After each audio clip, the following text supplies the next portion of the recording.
Hey y'all, welcome back to Neon's Movie Reviews. I'm Neon, this is my review channel. Today I'm kind of doing something a little different. I'm going to be talking about Kick-Ass, but I have not rewatched it for the Summer of Nic Cage yet. Before I get too far, if you like my content and you like what I've been doing, please like this video. It definitely helps out the channel. Share it if you can, and subscribe for more. I've well deep into the Summer of Nic Cage at this point. But back into this. So I've seen Kick-Ass probably 20, 30 times now. It's one of my favorite movies. Probably my favorite comic book movie. Or at least in that top tier for them. But this, I kind of wanted to test myself. I want to talk about this movie, but I wanted to see how much of it I remembered. Just kind of going in blindly, just talking about this movie without rewatching it. And then I'm going to rewatch it tonight, and you'll hear my thoughts tomorrow on them. After having watched the movie, talking about the things that I forgot about, talking about the other aspects of this movie. I just kind of thought it'd be interesting. But for those of you that have not seen this movie, get the fuck up off of your ass and go find this movie and watch it. This is one of the best superhero movies ever made. You've got Aaron Taylor Johnson, Chloe Grace Moretz, Nicolas Cage, Mark Strong. I can never remember this guy's name. McLovin from Superbad, and a bunch of other people. If you've ever seen Snatch or Lock, Stock, and Two Smoking Barrels, you'll notice a lot of the same character actors are in this as well. It's directed by Matthew Vaughn. He did Layer Cake. Well, his career started off with working with Guy Ritchie on Lock, Stock, and Snatch. And then he went off and directed Layer Cake, which is very much in that same style. And then from there, he did Stardust, he did Kick-Ass, and off of the success of both of those, he got First Class. Then he started the Kingsman franchise, and he's been kind of just doing that ever since. But I love Matthew Vaughn. I will go and see any Matthew Vaughn movie. He's one of my favorite directors. He's just got so much kinetic energy in his films, and he's got a lot of style. But yeah, this one, oh my god, this film, this was Deadpool before Deadpool. This is R-rated superhero movie, check. Ultra meta, check. Satire of other comic book movies and the comic books themselves, check. Comic books actually exist in this world, they talk openly about it. Kick-Ass himself becomes a comic book in the movie Kick-Ass. So you got that level, almost like Watchmen or Logan style, it's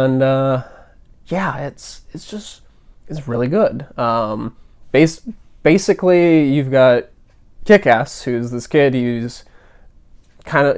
grew up liking superheroes, and then he kind of thought about it one day, with all the crazies in the world and all the billionaires and everything, why has no one ever actually done this? Why has no one actually tried? And so he orders this wetsuit off of Amazon or eBay or something, kind of makes a homemade suit. It looks very homemade. It's very practical. It's really cool. It's not like the Sam Raimi Spider-Man suits. It looks like something that you would make at home. And goes out to try to fight some crime. He gets his ass handed to him. He finds these two gangsters. They're mugging some dude, and he tries to throw out a witty line, trying to seem badass. They start laughing at him, and throws a couple punches, and then they stab him in the gut and kind of leave him for dead. And as he's trying to find help, gets hit by a car. Paramedics find him, get rid of the suit. Dad thinks, they basically say that he was found without clothes. And so the dad's worried that he was maybe raped or something else is going on. He's very concerned. And especially with now, after the fact, he redoes the suit. He's really wounded, but they put all this metal in his body to kind of put him back together. His nerves are completely damaged. He has nerve damage throughout his whole body, so he can't really feel anything. and that's your superhero. So he tries it again, goes out, still gets his ass handed to him, but he holds his own. And he's defending somebody, and people start pulling out their phones, filming it. It's this really powerful moment. I find myself tearing up in this movie a lot, and it's not the type of movie that you would tear up normally, but it's just done so well, and the characters are done so well that these moments just hit. They just fucking hit. And so yeah, that's Kick-Ass. And then you've got, I think it's Big Daddy, played by Nick Cage. He's basically, he's the heart of the movie.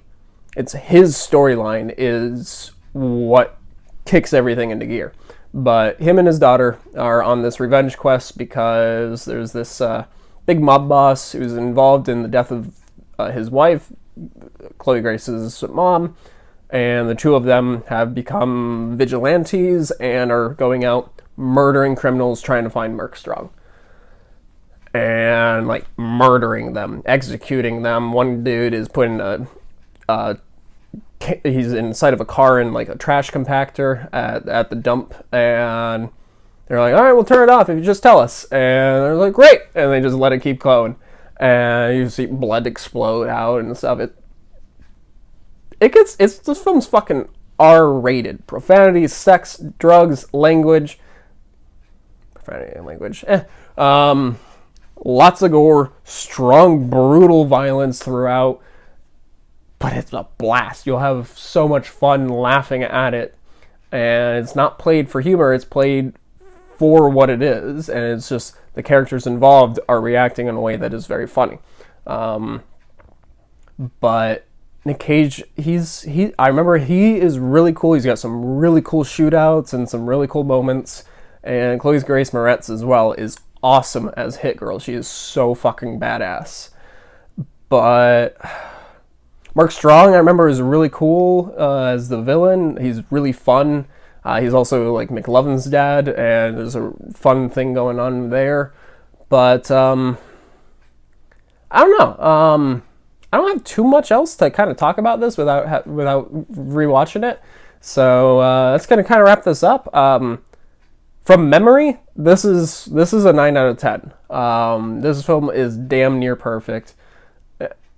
I don't remember actually having any issues with it, but I don't remember it being one of those perfect movies in my opinion.